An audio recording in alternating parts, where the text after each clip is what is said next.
મોરબીમાં દુકાનની બહાર કચરો ફેંકનારા વેપારી કે ઘરની બહાર કચરો ફેંકનારા લોકોને મહાપાલિકાના અધિકારીઓ દ્વારા દંડ કરવામાં આવતો હતો ત્યારે એવું લાગતું હતું કે હવે ખરેખર મહાપાલિકા બન્યા બાદ મોરબી પેરિસ બની જશે, પરંતુ આજના દ્રશ્યો તમને હું એટલા માટે બતાવવા માગું છું કારણ કે રવિવારી બજાર જે ભરાય છે તે વિસ્તારની અંદર તમે જુઓ તો ચોમેર ગંદકી આ બજાર પૂરી થાય ત્યાર પછી હોય છે। આના માટેનો દંડ મહાપાલિકાની ટીમ દ્વારા કોની પાસેથી વસૂલ કરવામાં આવશે અને શા માટે થઈને આ પીડાને અધિકારીઓ નજરઅંદાજ કરે છે?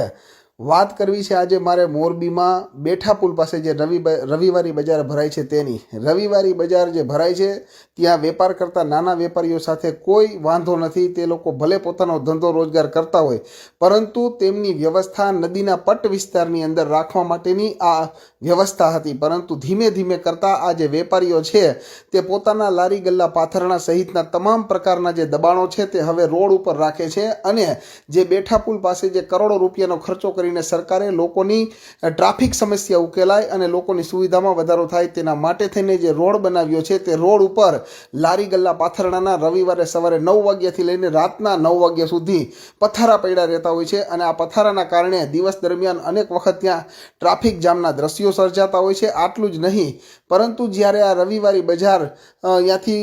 જાય છે ત્યાર પછીનો તમને નજારો અત્યારે દેખાડવા માટે ખાસ તમારા માટે આ વિડીયો મૂકી રહ્યો છો અને તમે જુઓ તો ચારેય બાજુ મુખ્ય રોડ ઉપર અને ચારેય બાજુ ગંદકીના ઢગલા, કચરાના ઢગલા,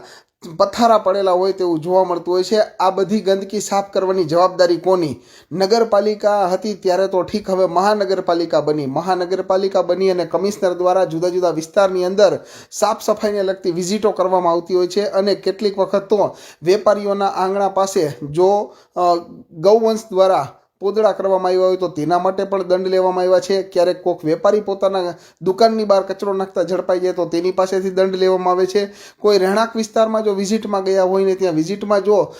લોકો દ્વારા પાણીનો વેડફાટ કરવામાં આવતો હોય કે કચરો ફેંકવામાં આવતો તેની પાસેથી દંડ લેવામાં આવે છે। પરંતુ સૌથી મોટો સવાલ એ છે કે આ રવિવારી બજાર કે જે દૂષણનું ઘર છે, જ્યાં રોડ રસ્તા ઉપર દૂષણ છે, ટ્રાફિક જામ થવાના પ્રશ્નો છે, અનેક લોકો હેરાન થતા હોય છે, આખો દિવસ એની સામે નજરઅંદાજ કરવાનો અને ત્યારબાદ